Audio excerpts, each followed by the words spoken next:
안녕하십니까, 신소장입니다. 방송을 조금은 많이 남겨보려고 노력을 합니다. 그래서 지금 컨텐츠로서 조금은 더 쉬운 방송을 하기 위해서 노력을 하고 있고요. 여러분, 지금 비가 많이 오고 있습니다.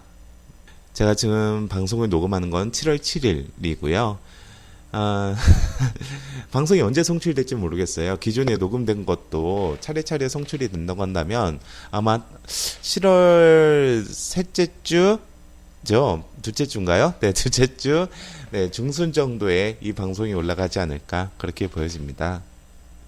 네, 제가 의미 있는 뉴스, 재밌는 뉴스 하나를 한번 뽑아봤습니다. 그리고 여러분에게 이 뉴스의 그 워딩보다는 부동산 투자에 대해서 조금은 고씹을 만한 이야기를 한번 드려볼까 합니다. 그럼 오늘 방송 시작해 보도록 할게요. 네, 조선비즈의 2017년 7월 4일날 송고된 뉴스입니다. 지금 현재 7월 7일날 가장 많이 본 뉴스이기도 하고요. 제목은 이렇게 뽑았네요. 재건축 누르니 재개발 불쑥, 억소리 나는 지분가, 곳곳에서 들썩이라고 뽑았습니다. 이 뉴스의 제목, 우리가 편집국인가요? 편집국에서는 그 뉴스의 제목을 뽑는 것이 진짜 하나의 큰 뉴스죠. 그 뭐라고 해야 되나요? 기술입니다. 왜 그러냐면 눈에 한 번에 들어와야 제목이 그 기사의 워딩들을 볼 수가 있다는 거죠. 그래서 높은 사람들이 제목들을 짓는 걸로 알고 있습니다. 근데 이 뉴스의 제목은 데자뷰 같은 게 느껴지네요. 이 뉴스의 워딩은 제가 분명 봤습니다. 언제 봤냐면 바로 2006년도, 2007년도에 봤죠. 그때 당시와 지금의 차이점은 약간 있습니다. 그런데 항상 재건축을 막으면 재개발이 떴죠. 근데 정부의 포지션은 항상 재개발을 쉽게 막을 수가 없습니다. 우선은 재개발은 재건축과 다르게 기반시설도 부족하고요. 진짜 도시환경을 정비를 해야 될 지역이 상당히 많습니다. 두 번째로 재건축은 소위 말해서 끼리끼리 놀죠. 즉 끼리끼리 삽니다. 소셜 포지션이나 재산에 대한 축적도가 같은 사람들끼리 모여 살고요. 그렇기 때문에 강남 재건축이나 지금 뜨고 있는 지역 같은 경우에서는 소위 말해서 있는 사람들의 그라운드일 가능성이 높습니다.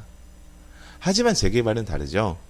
재개발 같은 경우에서는 통상적으로 빈부의 격차가 상당히 많고요. 그리고 구도심에 지역에 있는 다세대 빌라나 연립주택에 거주하시는 분들은 택지 내나 혹은 강남권의 아파트에 사시는 분보다는 약간은 수준이 떨어지는 분들이 살고 있는 확률이 높습니다. 물론 재개발의 강남이라고 불리워지는 한남권, 즉 용산권 재개발 지역은 약간 다를 수는 있어요. 근데 거기도 임대를 줄 테니까. 자, 재건축 지금 같은 경우에서는 되게 많이 막았습니다.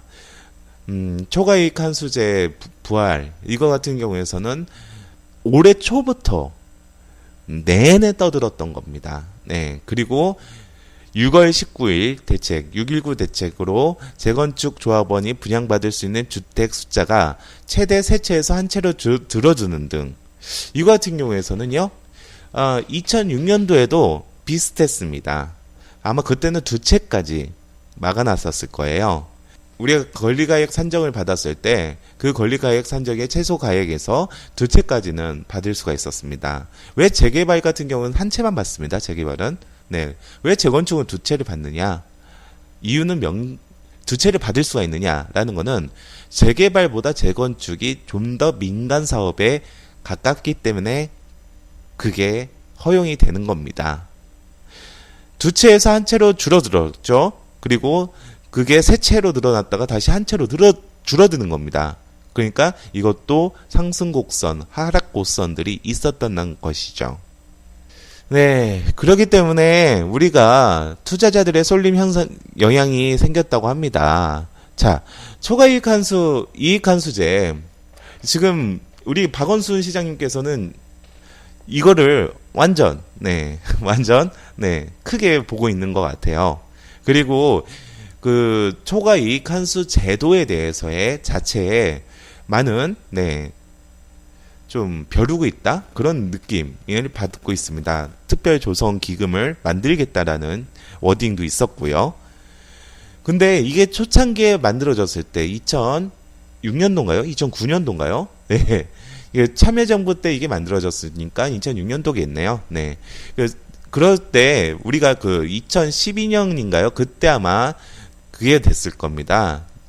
우선은 유예가 됐고요. 2년 유예가 돼서 그 지금 2017년을 마지막 기점으로 진행이 된다는 것이죠. 근데 제가 볼 때는 그때 당시에는 실질적으로 회수했던 금액은 48억 원 정도뿐이 되지 않았습니다.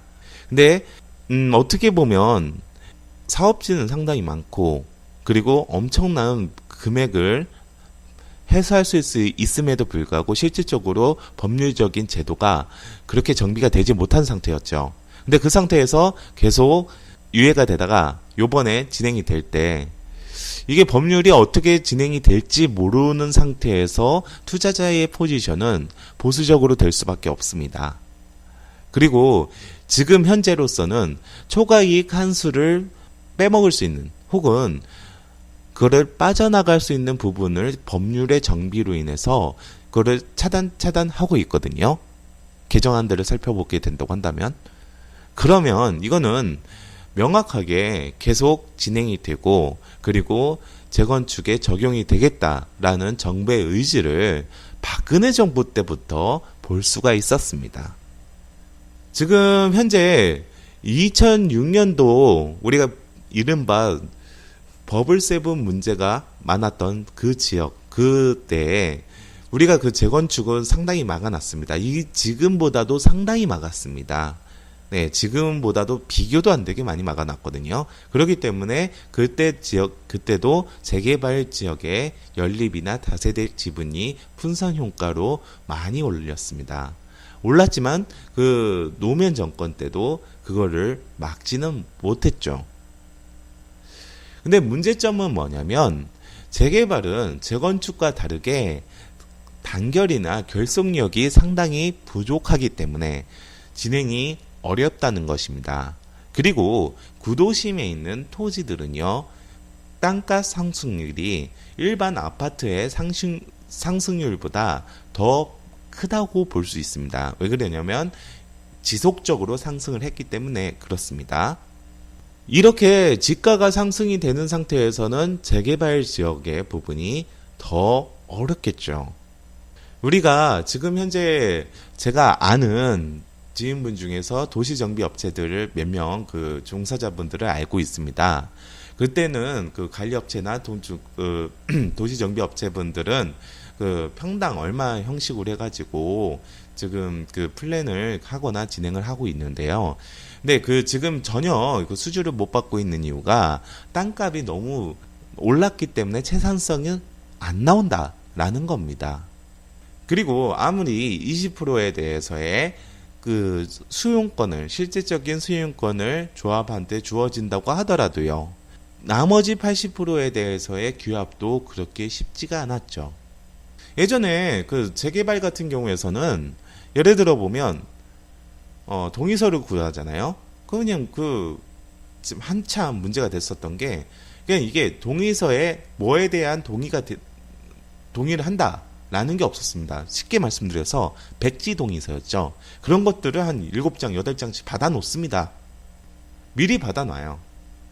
그 OS 요원이라고 해가지고 그래서 가서 해당 구도시군 같은 경우에서는 세입자들도 많고 투자자분들도 많이 있습니다. 그러면 가가호호 방문을 해가지고 동의서를 받아옵니다. 왜 그러냐면 그 동의서 자체가 돈이 되거든요. 얼마큼 확보하느냐 따라서 예를 들어보면 기존의 세력들이 있다. 추진 세력들이 있으면 그 동의서에 따라서의 권리금 같은 우리가 교회 같은 경우에서도 신도에 따라 신도의 숫자에 따라서 권리금이 생기기도 합니다. 네, 그러기도 하는데 그거랑 비슷하다고 보시면 됩니다. 뭐 건설업체가 체인지가 된다던가 아니면은 뭐 그 세력들이 체인지가 되는 그 부분에서 그 여태까지 만들었던 동의서 같은 경우에서는 네, 그 금전으로 거래가 됩니다. 그게 항상 분쟁이 됐었고 그리고 대법원 판결들이 짜락짜락 나오기 시작했습니다. 그리고 그 정부가 바보가 아닌 이상은 도정법을 바꾸고 그 시행령을 계속 바꿔가면서 차후에는 그 백지 동의서는 무효가 되는 그런 판결도 나오기도 했죠. 그만큼 진행이 어렵습니다. 네, 어려운 거였고, 그리고 재개발 지역 같은 경우에서 2만 평에서 4만 평 정도 되고, 그 사업 비용은 한 6천억에서 7천억, 많으면 1조가 넘는 데도 있을 수도 있습니다. 면적이 크거나 그럴 경우에서는요. 근데 그런 지역에서의, 그런 엄청난 규모의 재개발 사업을 비전문이라고 할 수 있는 조합한테 시행을 맡기기 때문에 가장 큰 문제가 생기는 겁니다. 실제로 지금 현재 그 아이언 뉴타운에서의 가장 큰 랜드마크가 되어 있는 모 아파트 같은 경우에서는 그 전에 진행이 됐을 때는 조합 측에서 100 몇십조를 100 몇십억을 아꼈으니 30억을 나눠 갖자라는 결의도 한 적이 있습니다. 말이 되는 겁니까 그게? 임직원한테 임원들한테 나눠 갖자 아꼈으니 그런 문제들이 상당히 많았던 게 재개발입니다. 그렇기 때문에 재개발 같은 경우에서는 단기적인 포지션으로 접근하기는 상당히 힘듭니다. 네, 어디에서 변수가 터질 수 있기 때문에 문제가 있는 거죠. 지금 제가 2006년도 구토 계획 및 이용에 관한 법률에 따라서 모든 재개발 지역이나 재건축 지역은 먼저 예정지라는 표시어가 붙긴 하지만 미리 지정이 됐었습니다. 미리 지정을 해줬어야 했습니다. 물론 재개발이나 재건축 같은 경우에서는 각각의 법률이나 그 시행령에 따라서 진행이 되는 예정지로 지정이 될 수 있는 그런 가이드라인이 있습니다. 뭐 도로 접두율이 너무 없는다던가 사방형 필지가 상당히 많다던가 그리고 노후 건물들이 그 접도되는 비율이 몇 퍼센트 이상이다던가 그건 재건축 같은 경우에서는 40년 지금은 바뀌었죠. 30년 예전에는 시도조례로 해가지고 40년이었습니다. 근데 지금은 시행령으로 아마 박아놨을 거예요. 행정입법을 해가지고 네 그런 식으로 진행이 되는 거였지만 그렇게 했지만 그때 당시에 그 2006년도 8월 이후에 그 재개발 재건축의 예정지들이 짜르륵 뭐 수백 군데 전국으로 따지면 엄청나죠. 네, 수백 군데 이상 1000군데 가까이 됐을걸요. 그게 한 번에 지정이 되다 보니까 그때 당시에는 물론 서울이나 부산 같은 대도시권이나 그런 데서는 뭐 재건축 같은 경우에는 진행이 됐었죠. 그렇지만 이제 실질적인 라운드 플레이로 진행이 됐던 것은 2006년도 이후다고 볼 수 있겠습니다. 네, 그리고 그때는 엄청난 가격 상승이 올랐고 그때 당시에 연립이나 다세대 주택의 지분 가격이 그 매매가가 되는 경우가 됐습니다. 예전에는 전용당 얼마였습니다. 근데 지금은 지분당 얼마라고 하는 거죠. 그리고 제가 말씀드리지만 다가구 주택이나 단독 주택이 평당 얼마라고 하는 것은 그거는 또 토지 평당 얼마라고 하거든요. 이건 지분이 아니죠. 네, 토지도 가지고 있으니까요. 네, 그 평당 얼마라고 하는 것은 여러 가지의 개발 압력이 가지고 있기 때문에 그 토지를 사는 겁니다. 자, 여기서 말씀드리는 거는 우리가 부동산을 중개를 하시는 분들은 단독주택 전문, 다가구 주택 전문으로 하는 사람들은 물론 뭐 렌트 시장이나 혹은 택지 내에 뭐 지금 박근혜 대통령이 샀다는 고급 그 다가구 단독주택 부지 그쪽은 제외하더라도 일반 구도심의 단독주택이나 다가구는 땅입니다. 땅 중개하는 겁니다. 지주 작업하는 겁니다.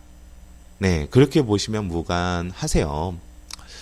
자, 재건축은 노련히 재개발이 오른다고 합니다. 이게 좀 퍼지였으면 좋겠지만 2006년도와 그리고 2017년도 이 11년 동안 틀린 거는 한 가지입니다. 같은 워딩이지만 지금 틀린 것은 2006년도에는 모든 재개발들이 가격의 상승성이 올라갔습니다. 재건축을 엄청 막았거든요. 지금은 투기가열지구 하나도 없죠. 그땐 투기가열지구를 엄청 막아놨습니다. 그리고 뭐 재정비 촉진지구나 뉴타운 지역에 진행이 된다고 한다면 뭐 진짜 6평짜리 토지 지분까지 포함해서요.